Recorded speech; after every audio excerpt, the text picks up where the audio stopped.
Greetings, everyone, and welcome to Potentials. This is Legia, and we have the WingMakers 5 today. Very exciting. Welcome back, Ed Kuberski from Technology Envoy. Thank you for coming back and doing the WingMakers with me. Oh, thank you, Legia. It's an honor and always a pleasure to be with you. And yeah, number 5. So we've got this one and one more. We were just talking about it, and then we'll be done with the Wingmakers for now. But I think in the future, we're going to relook at everything with a fresh eye. But down the road, because we have so many other shows that we have planned already for Potentials. Yeah. So yeah, very excited. It's been a little while. I kind of remember Dr. Anderson and Anne, the reporter, were conversing back and forth. So that's what Legia's going to read to me again Right. today. That's what we've got back. Back with the wait, this is in the way. Gotta move that. Okay. Yes, back with Dr. Anderson, where he's talking about because God loves to experiment and devise new ways of experiencing life in all of its dimensions, this may very well be the purpose of the universe. Very interesting. Mhm. And then he says later, well, that's good. I mean, that they changed. The Labyrinth group evolved in a very specific set of beliefs. Evolved a very specific set of beliefs. Some of these were based on our experiences as a result of the Cordium intelligence enhancement technologies. Some were based from ancient texts that were studied, and some were borrowed from our ET contacts. And then he says, I think that's the nature of a more evolved species. They finally figure out the science, and religion converges into cosmology. Oh, that That's science. awesome. Yes. That's awesome, isn't it? Yeah. Great That statement. is that is brilliant. I feel like that's where we are. Yes. Um, Yeah, I would have to agree with you. Absolutely, Legia. that's where we are at this point. And back then, maybe that was a little bit more controversial. Oh, and then I missed this part. If, as you say, there's a galactic federation that governs the Milky Way, how do the Wingmakers factor into this federation? And then he says, Well, I would assume the federation and the Wingmakers operate in unison and have a mutually beneficial relationship, but I'm not sure.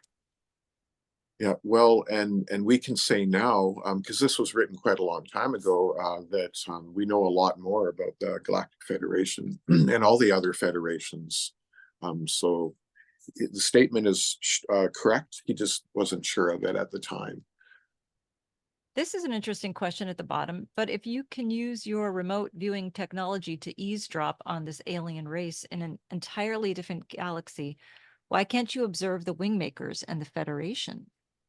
That is an interesting, Yes, it is a good uh, question, isn't it? why can I not go to the next one? Oh, okay, hold on. This should not be like this. Yeah, I shouldn't have to mixed up. click on this. Open one, but I am. Okay, anyway, there's the little thingies. All right. Yeah, 31. Yeah, Okay. that's the right one. Okay. Actually, we've tried our remote viewing technology on the Wingmakers. It was one of the first things we tried, but we got nothing. In fact, it Hmm. was the first time when our technology was completely ineffective. We assumed that the Wingmakers had developed some form of security that prevented remote viewing, but we weren't sure. As for the Federation, they're fully aware of our remote viewing capability. And in fact, we can't eavesdrop on the Federation because they're able to detect our presence if we observe them through remote viewing, which is actually common for in a lot of cases. When you're remote viewing, you can be detected. Yes, yes, yes, definitely. So this is interesting because this is the first talk, again, when was this done, in 97 or something? Yeah, late 90s. Yep. Yeah, and they're talking about the Federation here, so, Yes. very interesting. All right. Next one. Okay. But why can't we even get partial truths about this picture of reality, about ETs and the Federation? Someone, the media or government or someone else is keeping this information from us. Yeah, you Yep. think? No Well, kidding, I guess right? I'll pardon her because this was 97, but still. Yep. David Wilcock knew it back then. Yeah, he That's certainly fine. did. That's fine for you to say, someone whose IQ can't be charted. But for those of us with average intelligence, what are we supposed to do differently that would give us access to this information, to this larger reality. And then he says, I don't know. I honestly don't know. I don't pretend to have the answers because the media is a big part of this manipulation. Um, Yeah, so they're not aware of how they've become pawns of the information cover up. So, I mean, yeah, I think a lot of what we can do to give us access to this information, even people with average intelligence, is start meditating, you know, that helps. absolutely. And you know what also helps is watching the Wingmakers on potentials because it Well is done. about I fluid like that. intelligence, right? It's about fluid intelligence. And I can Yes, remember fluid. going through the Wingmakers for the first time, back in the day, and it really did open up my mind. There was no question. This is Absolutely. the first, just like you, this is my first deep dive, essentially, other than Dr. Sala. Dr. Sala Yeah. was on my radar very early with exopolitics, of course. Yeah. Yeah, definitely. And also people like David Wilcock. So, so to answer your question, what are we supposed to do differently? I would read and study. I would invest time learning about this larger universe and turn off the television and disconnect from the Yay. media. That's what I would do. And this is magical number 33. So that there you go. Yeah, that's right. It's this is so true. I mean, really, it's hard for everybody to disconnect from the media. Back then, we didn't even have social media, and now that's even more addicting, I feel like, than television. So it's really hard to Absolutely. disconnect. And Leisha, I know that you definitely try to disconnect from it. Like I watch much more TV than you do. I don't even know if you have one, do I you? don't have a TV, no. So There you go. You're doing it right correctly. but I Yeah. do, I have to admit, I do like my social medias, you know. I do really enjoy going on X and going on, all the different TikTok, um, Yeah. Instagram, Facebook. I love my social medias, but I do try to step away. Like it's hard. You have to have a healthy balance, I think, of not Yeah. being on it too much, but enough Yeah. that maybe if you're using it in a way that's helpful to maybe other people as well as yourself, like you're trying to expose some truth or put some truth out there, Yeah. then that's not a bad thing at all. And that's exactly what you do on potentials. Essentially what you just said, right? You're That showing truths and yeah. That's my goal. Yeah. Yep. That's partly why I started is, to put the truth out there and also to um help people learn how to heal themselves, but also um to put people that are I want to focus on people who are actually trying to do something to help the planet and to help the universe. Yes. That's Yeah. really the main thing. So, Yeah. anyway, moving along. The Wingmakers have built a time capsule of their culture, and it's magnificent. I wish I could take people to the original site so they could stand before each of the 23 chambers and witness these wall paintings in person. If you were to do this, you would understand that art can be a portal that transports the soul to a different dimension. There is a certain energy that these paintings have that can't be translated in mere photographs. You really need to stand inside these chambers and feel the purposeful nature of this time capsule. Wow, that is Wow. so true. Yeah, the hairs on my arms are just standing up on when you're saying this, right? Because it Yeah. is a beautiful thing, what they've done there. I mean, And I can only imagine because if anybody's been to an art museum and you've stood in front of these gorgeous masterpieces that were created, hundreds and hundreds of years ago, you feel yes, like they're portals. You really feel like you're time traveling, going into you can literally pull yourself into that painting and feel, you know what I mean? Like it yeah. takes it. I mean, so if you can do that with that, I can only imagine what this would be like. And we know that these paintings were made with paints and technologies that literally did make them portals. So they actually Yeah. are true portals. And Yep. they also said when you're physically looking at them, that the paintings will actually change. Mm, So they're also alive essentially. yeah. So Organic. there's Yeah, exactly. Yeah. So very, very They interesting have stuff. consciousness, they have, yeah. Um, Exactly. Yeah. so he says, unfortunately, the security system surrounding this site is so sophisticated, the site, for all intents and purposes, is invisible. All I have are my photographs. Oh, I didn't know he had photographs. That's Yeah. interesting. I forgot about that. Wow. Wouldn't that be cool to find those? Yes. I Would wonder that be cool? if they've got to be somewhere. Ooh, okay. So cloaking technology is not just a science fiction concept. It's been developed for more than 10 years. It's used much more frequently than people realize. I'm talking about the ability to superimpose a reality construction over an existing reality that is desired to be hidden. Wow. Wow, that's Yeah. very interesting. It's like what's behind the backstage area, right? Yeah. Yeah. Yeah. It's actually a reality construction that is superimposed on the mind of the observer, kind of like VR, right? Kind of like putting That's, on VR goggles. oh, yes. Yes. Exactly. Yeah. Yeah. That's right. Huh. In Interesting. reality, the entrance is there, but can't be observed because the mind has been duped into the projected reality construction. That sounds exactly like virtual reality glasses. Yeah. It Wow, does. that's wild. Okay. In getting to the story of the Wingmakers and their time capsule into the public attention, the public should know about this story. It's a discovery of unparalleled importance and it should be shared. You And do that's what we're realize, don't you? doing. Yes, you maybe that's true. Yes. Wow. You asked me to be the one who takes all the public scrutiny and suspicions, who has to endure all of the ridicule, which is true. That's what we do a lot, you know. Yep. I think of like people like Ashton, Forbes, who has to take ridicule all the time for exposing, what he's been exposing with the disappearing plane, or the disappeared plane. Right. So there's a lot of people out there that still have to take ridicule for exposing the truth. And There's it's nothing on this one. You go to the next one. okay.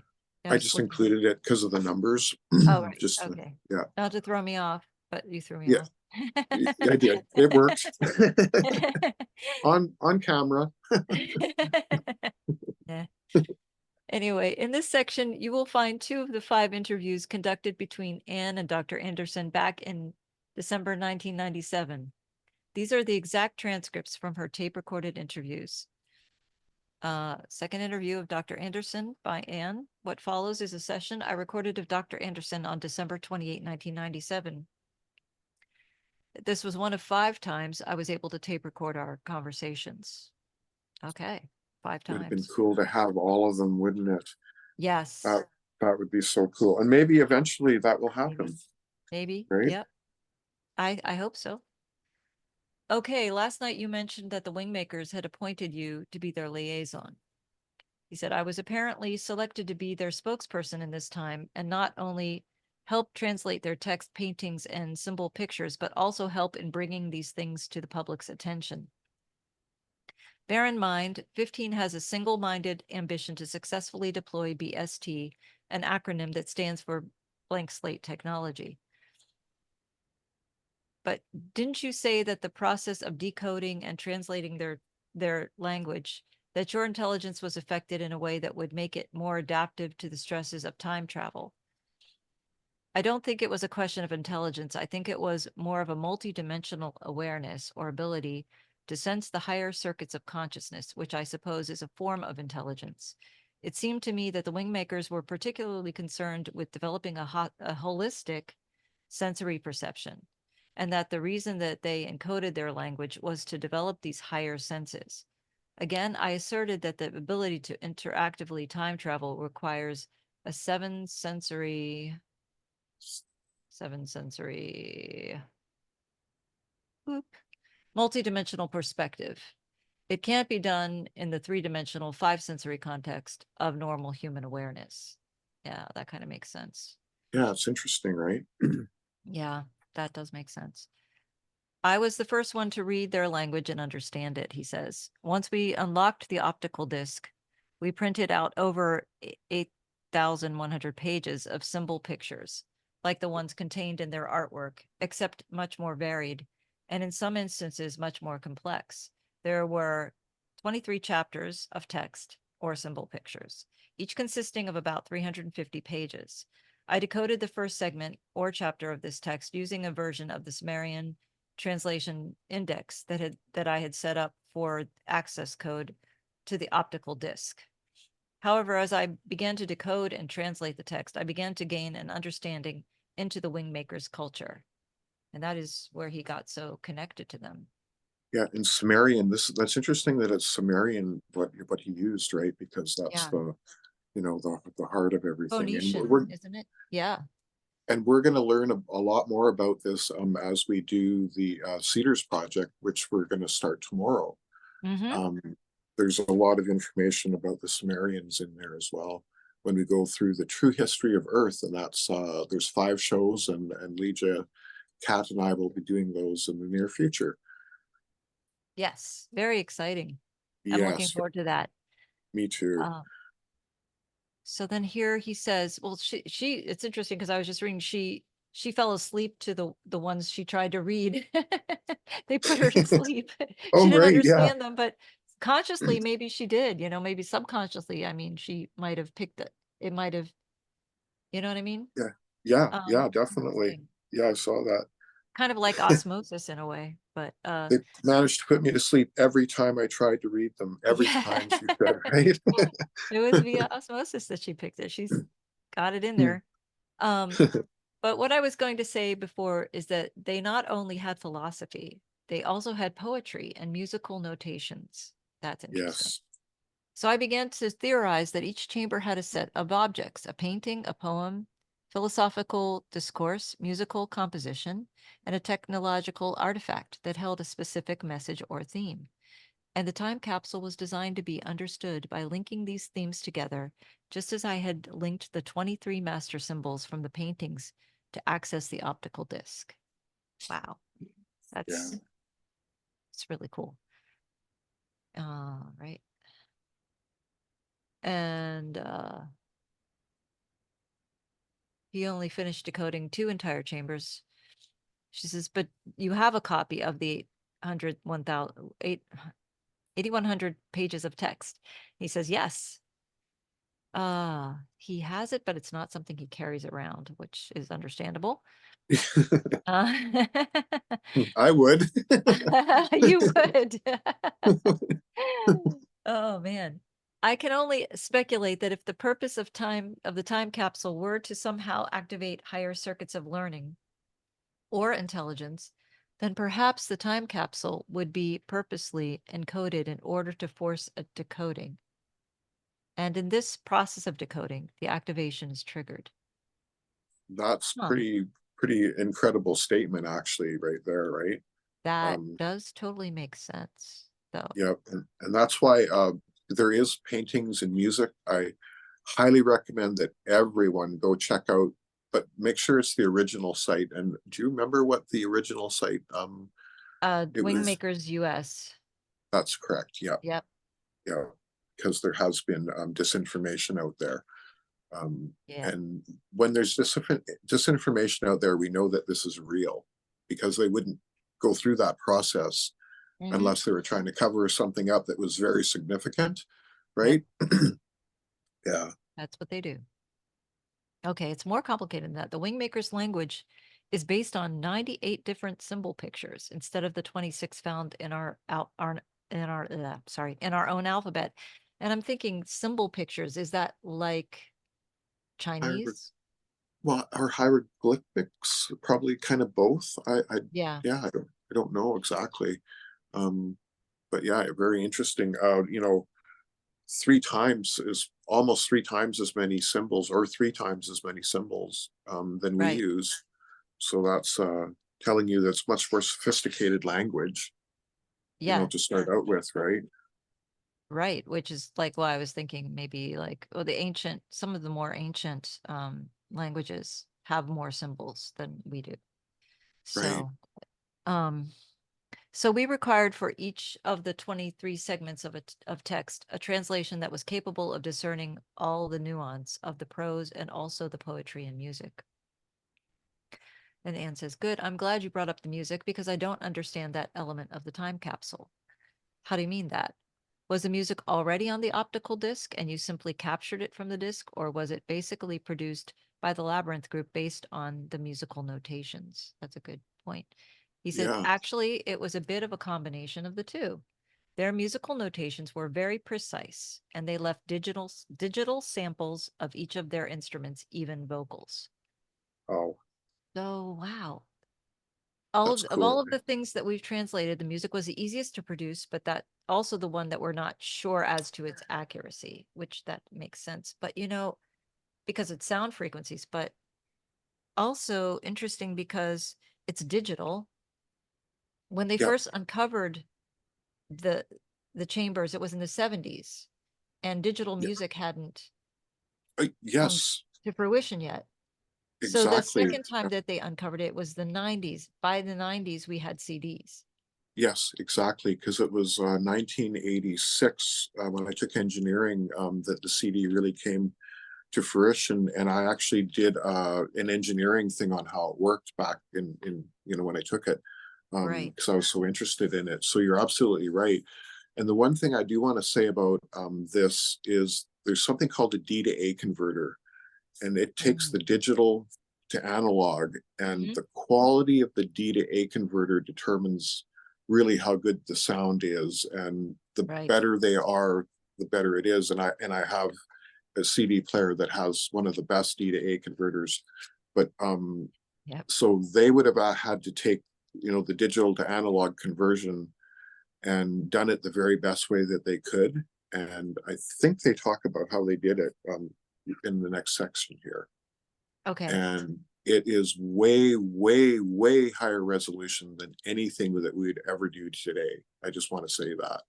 Um, and we'll just read through that right now. Yeah, it's Yes. pretty cool O- what they've done. Okay. So he says, yes, I helped the initial discovery of their musical notation and helped with the translation indexes. And yes, and she says, can I hear any of these compositions? And he said, yes, of course. When I left, the ACIO had successfully translated 10 of the 23 musical compositions. I have these, and they've been converted to both CD and cassette standards. I also have the complete files of the remaining 13 compositions in their raw deconstructed form. Wow. Cool. Yeah, I wonder where those are. yeah, exactly. That's exactly what I was thinking. Yeah. Well, yeah. Wow. I mean, can you imagine that? I bet that's very healing. Oh yeah, yeah. Now there is music out there that you can buy, and I haven't bought the CD. I plan on doing that in the near Oh, future right. here, Of right? the WingMakers CD, right. Yeah. I So wonder how accurate it is. exactly. Because he was That was saying a. he couldn't guarantee the accuracy, but it's got to be similar. I think Yeah. this next statement is going to talk a lot about like Okay. I was saying, the resolution and how they did it. Yeah. Yes. On the technical end, we needed to step their samples down to a resolution of 384-bit in order to use them in our computer systems. When we first heard the samples of instrumentation, we were somewhat relieved to hear familiar sounds. There were some that were different for the most part. The digital samples that were encoded on the optical disc were the same as contemporary musical instruments heard around the world. That's interesting. Yeah. Um, Eventually, this all had to be stepped down to a 24-bit commercial CD mastering system, which was then pressed on a CD and recorded onto a cassette tape. So see, the very best, even my CD player is 24-bit, but they were Yeah. actually working with 384-bit. So that's what I was saying. That's the Yes. resolution that was much, much, much higher. Yeah, much You know, better. This yeah, this music was very popular, particularly when you listen to it at a sampling resolution of 384-bit. yeah, Yeah. I mean, yeah. if there's any way to be able to do that now, that would be amazing. That's a good question, actually. Yeah. Never I thought wonder about why they that. were able to do that then 384-bit? Like who had the access to that? They would have actually had to design a special setup essentially for it. They would have been developing technology to make that work essentially. I Yeah. think that was the last one. No? No, there should be Yes. one number 7. So that was I number think we have 6. to, I think we have to go to the Oh, next. you got to, yeah, exactly. Yeah, you got Yeah. to go to the next, yeah, part 2. Yeah, there was too much information for my phone to send it all in one part. Yeah, Okay, so now we're at number 7. yeah, Our hypothesis was that the Wingmakers didn't have a way to bring their music into our world because we lacked the technology to listen to it. Yep. yeah, Uh, and that's what we were saying, how, CDs didn't come around for a while. There were several of us who were able to experience chambers 1 and 2 as a completely integrated form of expression, and it was a very powerful experience, to say the least. When you hear the music at 384-bit resolution with the original paintings standing inside the actual chamber in which they were placed, it is a very moving and spiritual experience, unlike any I've ever had. Oh, that would be incredible. that is a wow statement right there, isn't it? Amazing. Yeah. Yeah, Wow. Just that sense of being pulled out of your body and into the portal of the painting is irresistible. There is a very strong sense of movement into and beyond these paintings. And the music and paintings are only 2 of the art forms. The third, the poetry, is also part of the experience. It's like lyrics, I'm guessing. So tell me yeah, about the poetry. The poems are expressive of a wide range of subjects. Oh, they are. They're beautiful. There are actually 2 poems for each chamber painting, so there's a total of 46 poems. wow. And the poems are really beautiful. The poetry appears to be designed in such a way to provide both a personal and universal perspective in each of the chambers. Yes, sorry, I'm just. Boop. I believe the poetry and the paintings have the strongest connection of all of the objects in each of the chambers. Are you saying then that the poetry carries the central meaning of each chamber? I'm not sure, but it does seem that the poetry is somehow implied symbolically in the chamber painting that's associated with it. Yeah, that makes sense. But the Yeah, grammar and syntax of their language is very different from ours in that they have no end to their language punctuated with periods. Well, we're kind of getting to that point.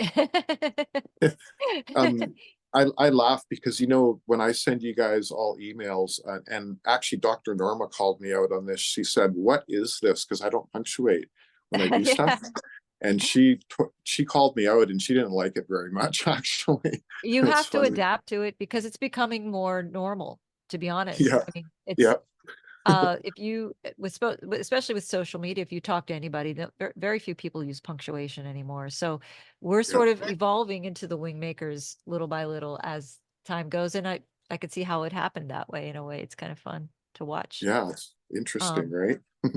yeah, I could see how it would happen. Is there a connection between the poetry and the philosophy of each chamber? My colleague and I felt that all of the objects within a specific chamber were connected, probably in ways we can't fathom. The most puzzling connection was the technology artifacts because we had no way to probe or reach any conclusions about their purpose or function.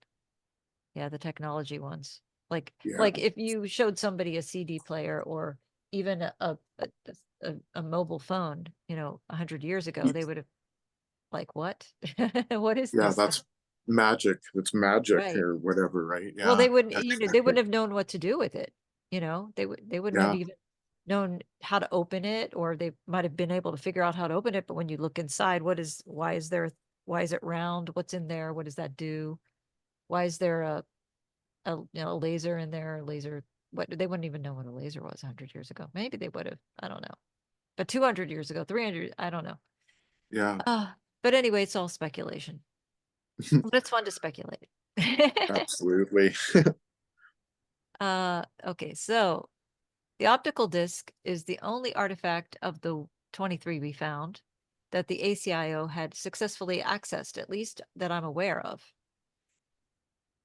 The crystalline structures that were found in most cases did look quite ordinary in the sense that When they were examined by the eye, they appeared to be crystals.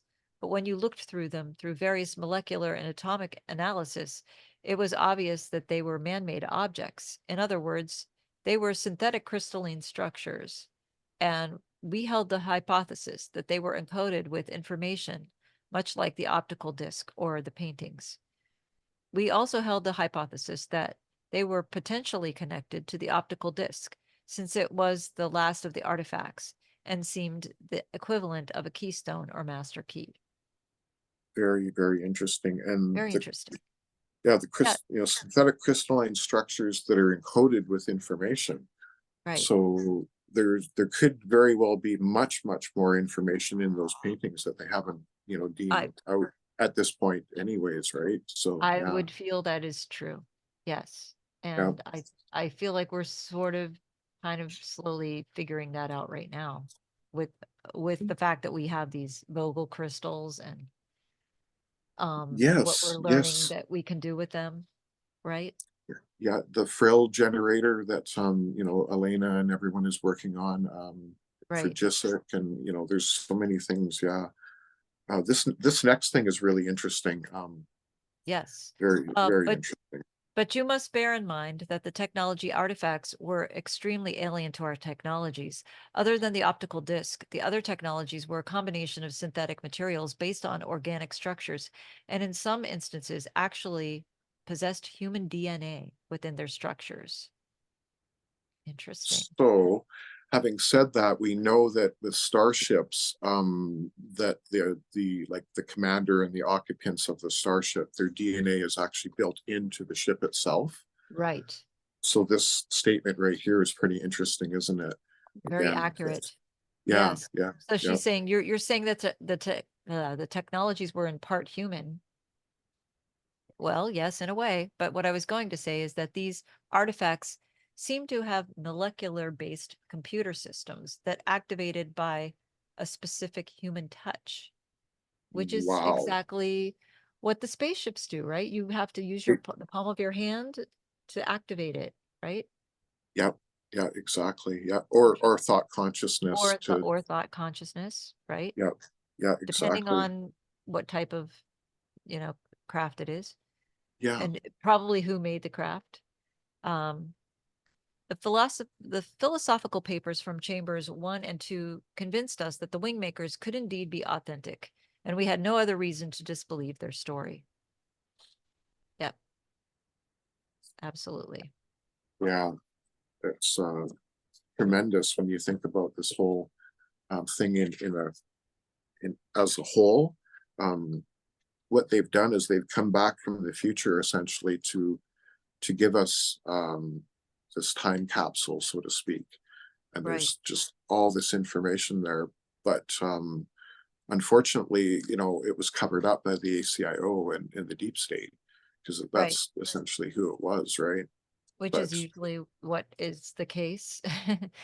Yeah, exactly, but what's meant for humanity, but it makes you also wonder how much humanity would have been able to comprehend it at the time, exactly everything in its time. Yeah, right? that everything has to come in its time. Yeah, I you're mean, Anne exactly right. herself was having trouble. She was falling asleep reading things. I mean, not saying that was bad or good, but it was what it was, you know? So I Yeah, don't know if people could have. Anyway, I think they intend that the art function initially as a form of communication and subsequently as a form of time travel or moving out of the body consciousness. The continuity of the 23 paintings seen as a whole seem to be inviting the consciousness of the observer to quite literally step into the world of the wingmakers, as though they were portals. And I've experienced this myself. These paintings are wow. incredibly brilliant in their colors. Even when they were first discovered without any touch up, it was eerie how luminous they were and vibrant their colors were after 1,150 years. That is Yeah, amazing. because we have to remember that they came from the future, but they went to the past to build the Right. chamber, and yeah, They right. had to go back to 800 AD, Yeah, I think it was. yeah, yeah. I Yeah, can't remember exactly the date, but yeah, it was they 800 went back, something AD. Yeah, and that coincided with the Anasazi. as well. Right, Remember, we were talking about the Anasazi and perhaps where the Anasazi went because they literally disappeared from history, essentially. So, did they travel with the Wingmakers, or were they influenced by them? right. Or are they the Or Wingmakers also, right? yes, I was gonna say or both. Or both? Yeah, yeah, exactly. Um, so she said, I think they'd scare me a little bit, meaning the paintings. And he said, I'm only laughing because I had such an experience. One night after a long day of working with in the artifact chambers, I was left as the last one inside the site. I finally realized I was alone inside the time capsule. The silence was incredible. Any rate, I was walking down the corridor and connected all of the 23 chambers that connected all the 23 chambers and past each chamber. And as I began to feel a presence that was overwhelming, each time I would come upon one of the chambers, I expected something from the painting to jump out at me. They literally seemed alive. That's cool. Yeah. It kind of made me feel like thinking about the Kazi Rev mirrors. You know how Oh, people went into those chambers and were left alone and they yep, couldn't handle it because it was so powerful. yep. It's And similar. yeah, and their consciousness would project onto the mirrors. Yeah, Right, yeah, right. yeah. This might be similar to that. I couldn't see it clearly enough to tell you what it was, but I now, but I, but now that I've had some interactions with the Wingmakers, I know it was them. They were somehow using these paintings to appear in our time. It was shortly after that experience that I began to theorize that the paintings were actually portals that could enable time travel or something like it. Yes. Awesome, eh? Yes. Yep. The ancient arrow site consists of an enormous rock structure that has literally been hollowed out in the form of a spiral staircase that detours every 30 meters into a separate chamber, 23 to be exact.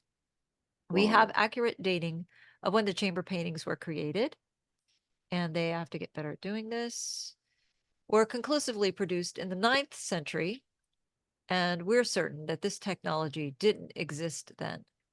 Yeah. Yep. The 9th century would be the 800s, Yeah. 800s. Exactly. So, Yep. the artifacts do not even respond to our carbon dating or biochemical analysis. To complicate matters, the pictographs that started to mysteriously appear in and around the ancient arrow site were determined to have been created in the past 50 years and could very well have been done in the year or month the site was discovered. Wow, that's interesting. Yeah. The Yeah. real That is. question is whether the Wingmaker's identity is as they represented a future aspect of humanity or an alien race that visited Earth around 850 AD. 850, okay. So they answered our question from 5 minutes ago. Yeah. Exactly. I knew I read it sometime or at some point. How we're time traveling in this very episode. However, some of the paintings depicted humans and the landscapes were of Earth, specifically that region of the planet in northern Mexico, New Mexico. We also saw evidence that there were interactions with the precursor to the Navajo and Anasazi, perhaps Hopi Indian tribes, known today as the Anasazi Indians. And again, this was deduced from the paintings. That is so cool. That is really cool. Which were initially the only real records that we could interpret from. Our most probable scenario, ranked by our computer systems, was that the ancient arrow site represented an ET race that had left behind the equivalent of a museum that recorded its interactions with the Anasazi Indians. Wow. That is awesome. Right? Yes, That yes. is so awesome. Yeah. Our second most probable scenario was that the site represented a time capsule left behind by the future version of the Labyrinth group. And the Labyrinth group. That's interesting. I, for one, believe it's more than a time capsule, though I think it has that element to it.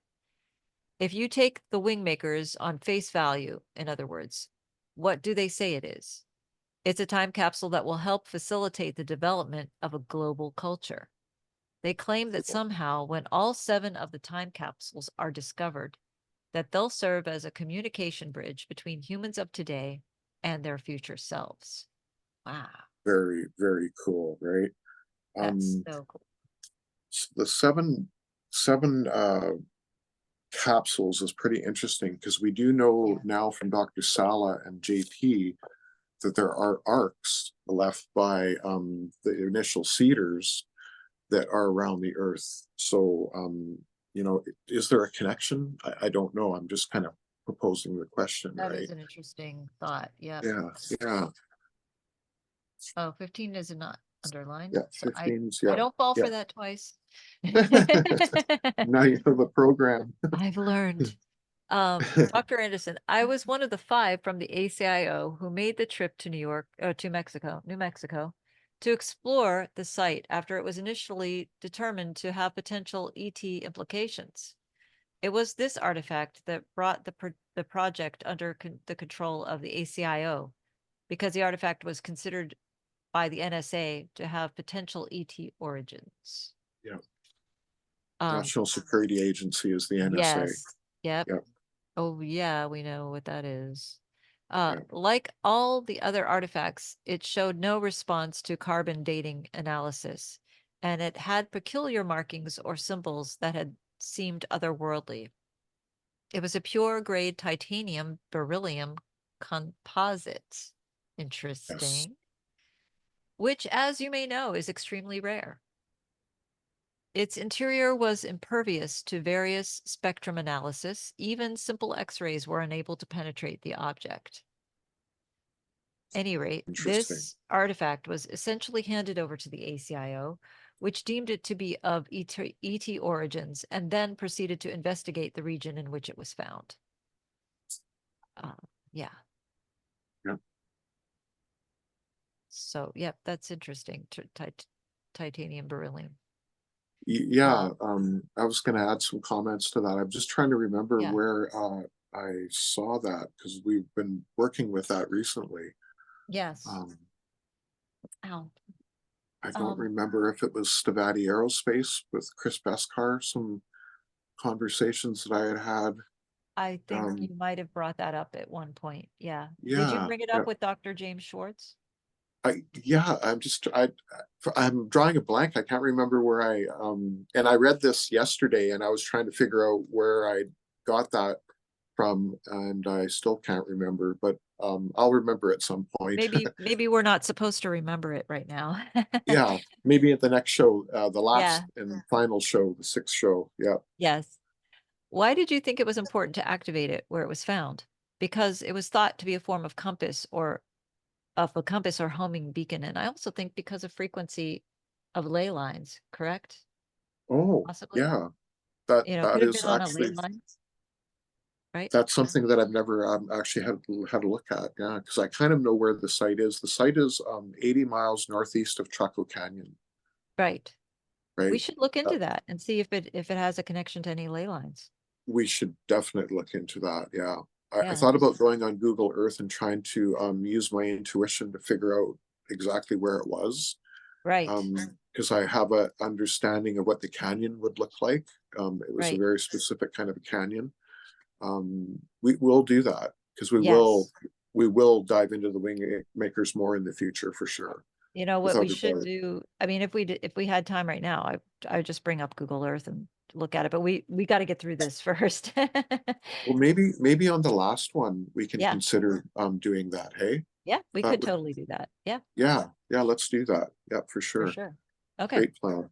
Um, okay, so this exploration team from the ACIO figured out how to use this device to locate the entrance to the interior of the canyon wall in which the time capsule was hidden. The device, when activated, seemed to pass thought waves or mental pictures of Hmm. where it wanted the person to go.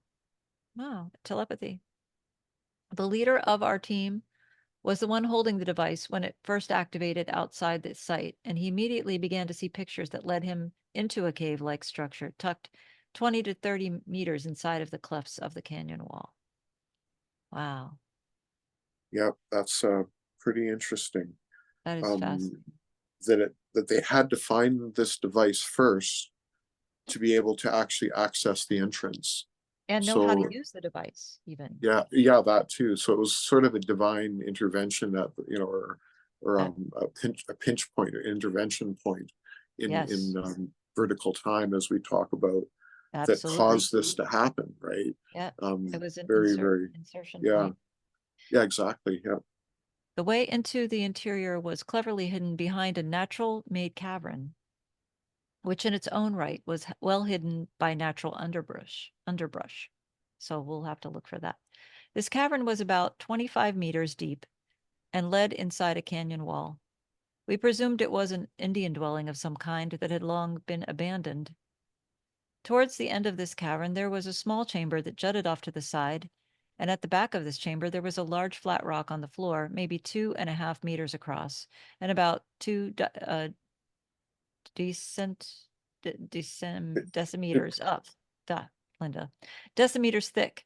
The device or artifact that had been found earlier was emitting mental pictures to our team leader, who was convinced it had led him to this flat rock.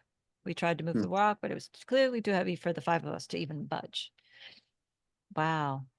Yeah, interesting, They right? had to return with pickaxes and sledgehammers and began the tedious task of breaking the lock. I wonder if they'd use sound frequencies if they could have just, opened it. Yeah, they could have, yeah, for And they sure. just didn't know how.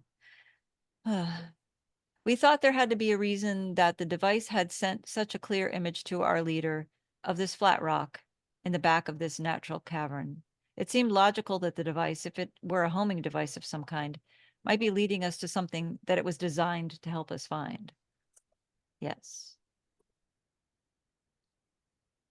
After about 2 hours of smashing rock, we finally cracked into small enough pieces that we were able to determine a tunnel was indeed underneath it.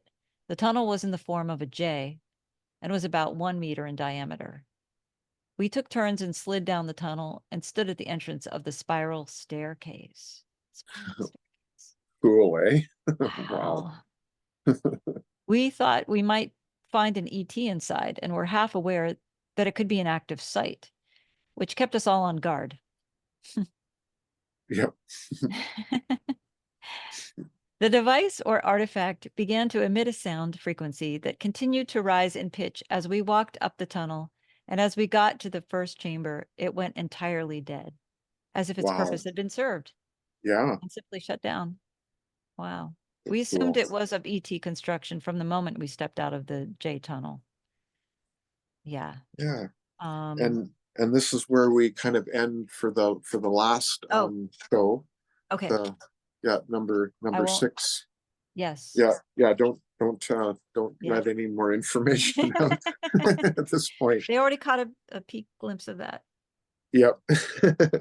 And yeah, so very, very interesting how there was a device that led them to where they needed to be. So again, It it was a was had to GPS. yeah, it had to have been planned. It's Oh, some yeah. way to for them to actually, find everything when they did, Mm-hmm. and have the information come out as we're doing it right now. Even uh, Yep. like I was saying, I think I'm not 100% sure, but I think that there's a connection between the cave that JP went into, and talked about with Dr. Sala. I believe that this could be the WingMakers cave, but I don't know that for 100%. Right. Um, is something that I could ask Dr. Sala. Actually, I've never thought about that, to get his feedback on that, to see Right. what he thinks about that. But That would be interesting. yeah, but I really feel that it could very well be one and the same. So this is sort of connected to the Cedars, and if that's the case, this would be connected to the Cedars in a lot of ways, because of that reason, right? So Absolutely. yeah, Yeah. so that is something that will in time we'll dive into a little bit more, because there is new information that came out that Kat talked about, with perhaps a third interview maybe found, Right. and we'll go through all of that, but I just haven't had the Dr. time. Anderson, third interview. Yep. Yeah, but what's weird is the names change. Yes. So that's kind of interesting in itself. Yeah. So I think more meditation and whatnot should be, perhaps all three of us, Kat, you and I, should try to meditate on that and see what we come up with. as Right. far as stuff Absolutely. goes. Yeah, yeah. But it's so amazing that they literally came from the future, went to our past, built this magnificent structure. They Mm, talked about 30 meters between each chamber. That's like 100 feet. So if you wow. think about 23 chambers, now you're talking about 2,300 feet, which is an eighth of a mile. This is a very, Yes. very large structure that Yes. was literally carved out of solid rock, probably with sound technologies that would just literally disintegrate the rock because Right. they have these technologies even now, and and then the portals, them being portals to actually time travel. So, can you imagine a day that maybe we could actually go visit this chamber, Oh, yeah. perhaps in the future?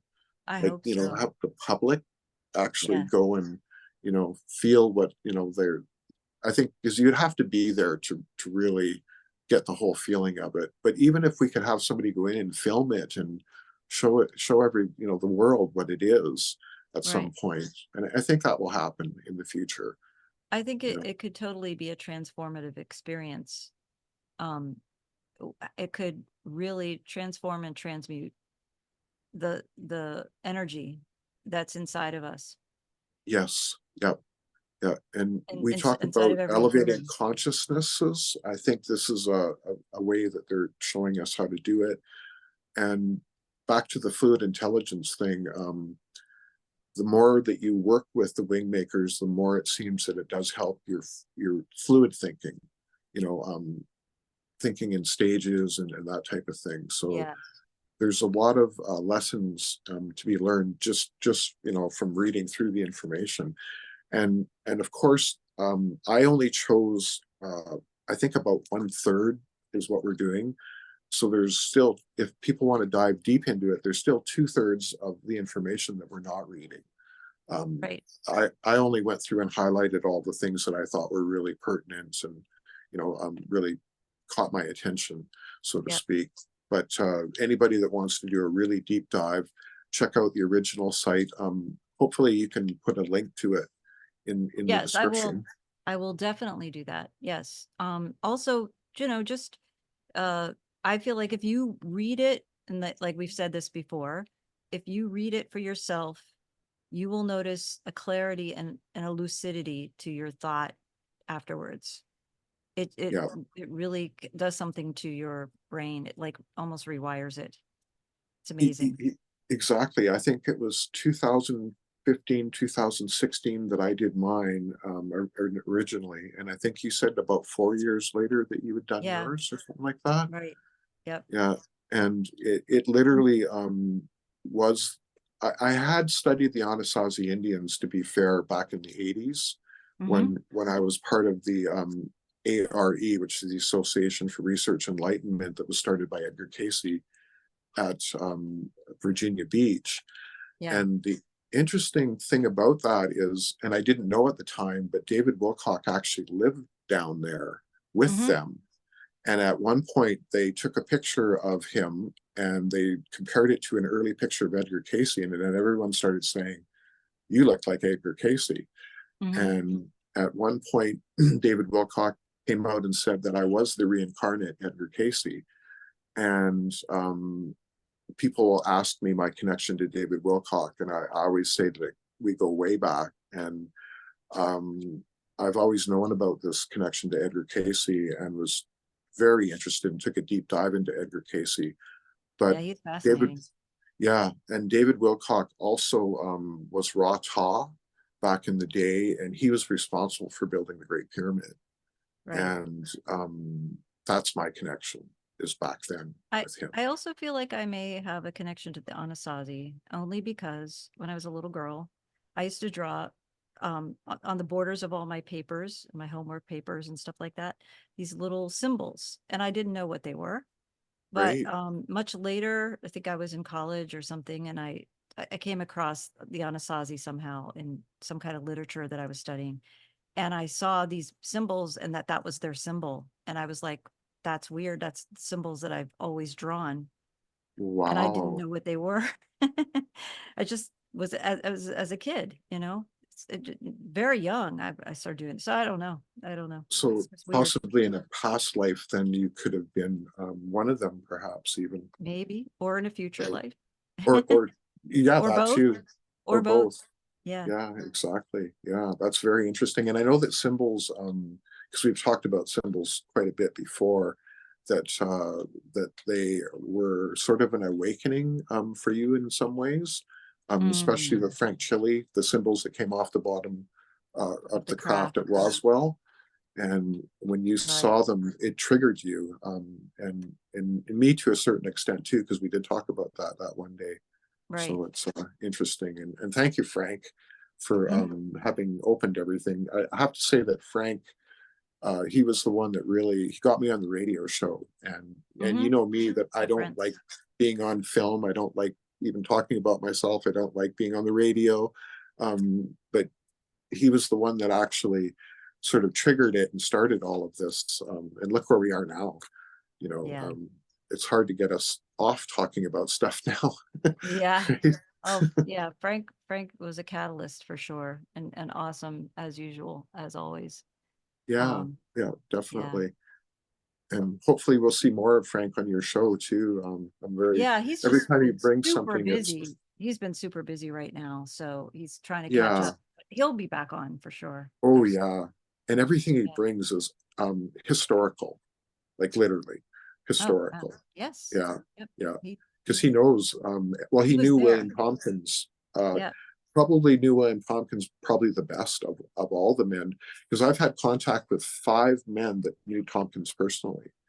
So, including Dr. Robert Wood, and Dr. Robert Wood worked at Douglas Aircraft when Tompkins was there, but he wasn't in like the really high think tank that Tompkins was in, because Dr. Wood told me later on at Douglas he was in a think tank, but it Mm, wasn't the Tompkins think tank essentially. But he knew of Tompkins, right. so this is very interesting.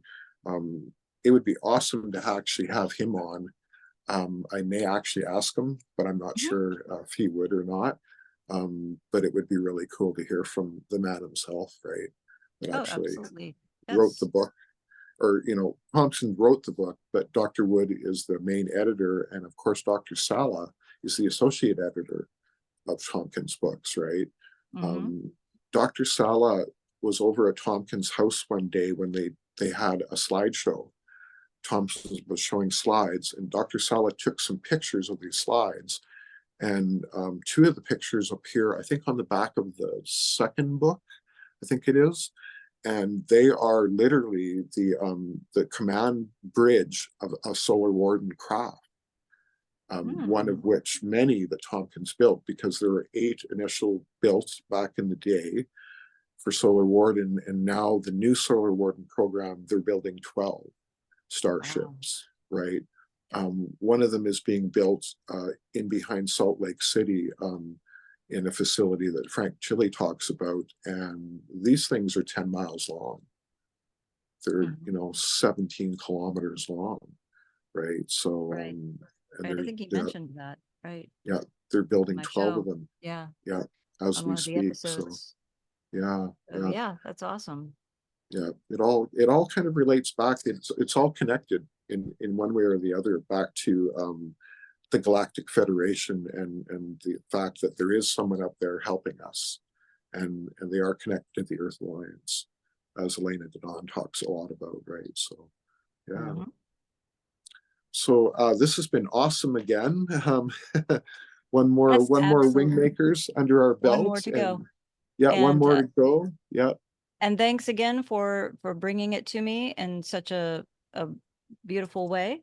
Just the way you always have something great to say, and you always have yeah, like a really good insight of what's going on, how to connect these things, and very, very helpful. So I appreciate it very much. And You're welcome. this is again, for everyone out there that's listening and watching, thank you for your support, and for liking and subscribing, and for giving us such wonderful feedback on these shows. And that's why we keep bringing them to you. I mean, we would do it anyway because it's part of history.